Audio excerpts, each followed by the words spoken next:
When our hardware stops working, nobody's happy. So in this video, I'm going to take you through some common hardware problems and how you might be able to resolve them. One of the most frustrating hardware problems is when the system locks up with no messages whatsoever. Everything stops on the screen. It's as if it suddenly is frozen in time.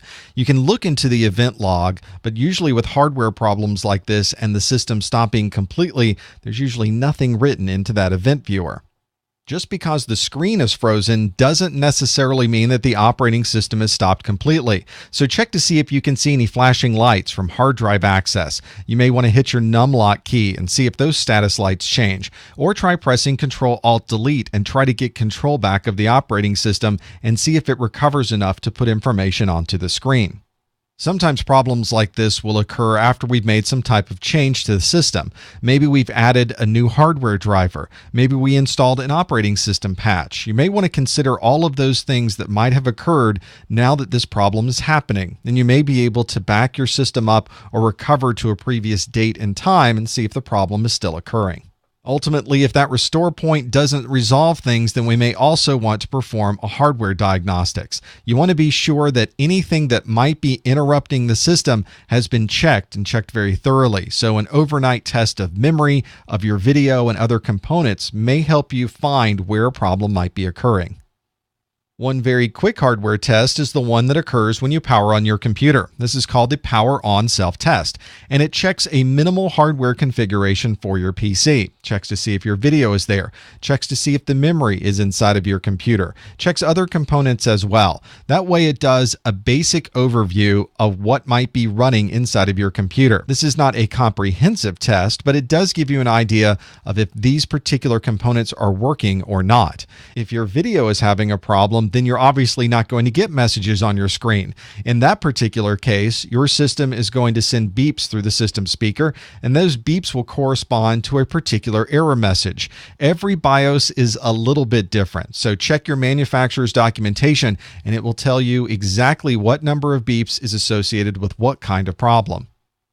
A blank screen certainly is indicative of a video problem, and maybe the beep messages will help you determine where the problem is occurring, but sometimes the problem is associated with a BIOS configuration, or you may be able to modify the BIOS, and instead of using a separate video card that you've installed, you can now tell the BIOS to use the built-in video and work around some of the problems that might be occurring. Sometimes you'll notice that your computer tries to boot from the wrong device. Maybe you're using an external USB drive, and when you start your system up, it tries to boot from that external drive rather than booting from the internal drive inside of the computer. If you look at the BIOS, you can set what particular drive starts up first, and you can change the order in which these will start. You need to look at the BIOS configuration, and you can modify those so that it's going to start in the way that you would like for your system. If you start up your computer and you notice that it is looping through the startup process, it looks like it's going to start and then it restarts the computer again, then you've got some big problems. So one of the things that you can do is to try to determine where the problem is occurring. Is it occurring during the BIOS check where it's doing the power on self-test, or is it starting to load the Windows operating system and we start to get a splash screen with the Windows logo and then everything starts over again? By making that determination, you may then be able to decide if the problem is related to your hardware or perhaps it's related to your Windows configuration. If you're getting a splash screen and Windows is trying to start up, maybe we can revert our Windows configuration back to a previous date and time, or maybe we have a backup nearby that we can then replace onto this system and get everything running again.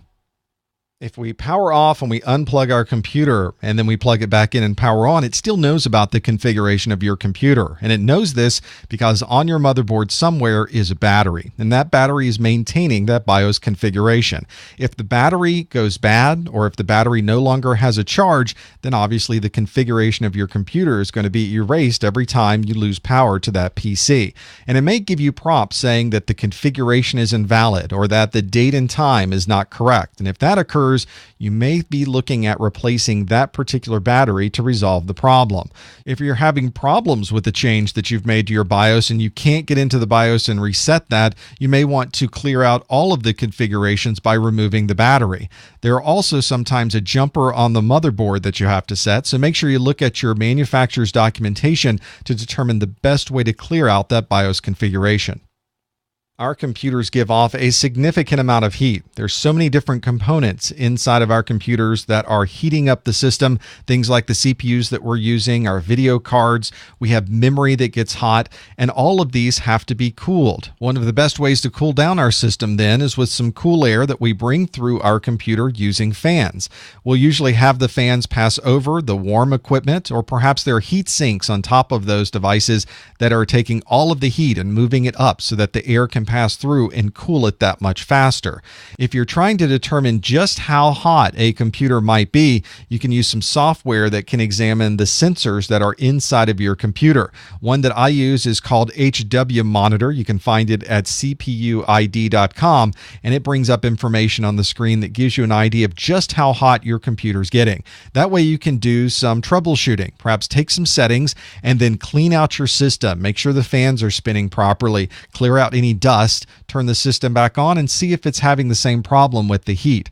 That way you can start to determine where your problems might be occurring as it relates to heat inside of your computer case. One thing your computer should not be doing is making a lot of noise inside of the case.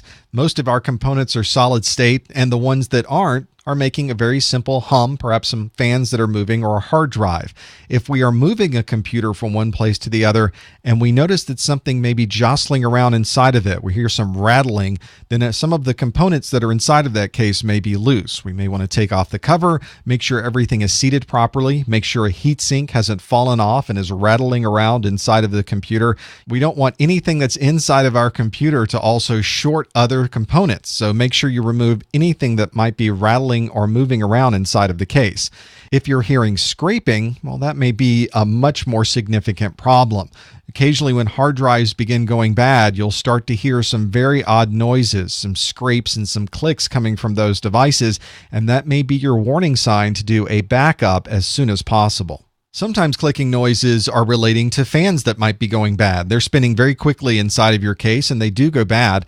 So you want to make sure that the clicking noises or any problems that are in there relating to the fans are resolved so the inside of your computer stays as cool as possible. It's said that the smoke inside of your computer is really what's keeping everything running, and if you let the smoke out, then nothing's going to work properly. Obviously, we don't like to see smoke on our computers, and if we smell smoke or smell a bad odor coming from our computer, then it's probably some type of electrical problem. Whenever you run into that kind of problem, you want to disconnect the power as quickly as possible. Remember that our motherboards are still getting power even after we've turned off the computer. The only way to make sure nothing is powered up is to remove the power cord from the back of your computer. After smelling smoke or bad odor, we may want to open up our system and do a visual check. Make sure that you don't see any capacitors that might have blown. Look for something that is a little black on the motherboard, where something doesn't look quite right. Once you've done a full visual inspection, it may be time to do a hardware diagnostics to determine where that particular smell might be coming from. And you certainly want to check out every component inside of that to make sure there's not going to be any problems in the future. Some components on the inside of your computer will have status lights associated with them. We see this all the time with network connections. There may be a light there that shows status or power. Maybe it's an adapter card that's inside of your computer that has these lights on side of it that are going to tell us about how that particular component is working. You can use those status lights to help determine if a component is working or not. If the device goes bad and you notice the status lights are giving an error message or they're not coming on at all, that may point to some bad hardware in that computer. If you're turning on your computer and nothing happens, then you can probably bet that there's some type of power-related issue on your system. So you may want to get out your multimeter, check to make sure you're getting power from the wall outlet, make sure that power is getting through the power supply and onto the motherboard of your system, and maybe then you can help determine where the problem might be occurring when you start your computer. A more frustrating kind of problem is when your system's running fine and then intermittently you have a problem. It's not when you perform a particular function, it's seemingly random whenever it occurs. That certainly points to some type of hardware issue, so perhaps this would be a good time to perform an overnight or more comprehensive hardware check. You also might want to check software drivers. A badly written software driver can cause problems as well, so make sure that there haven't been any changes or make sure that you're running the latest version of your software drivers.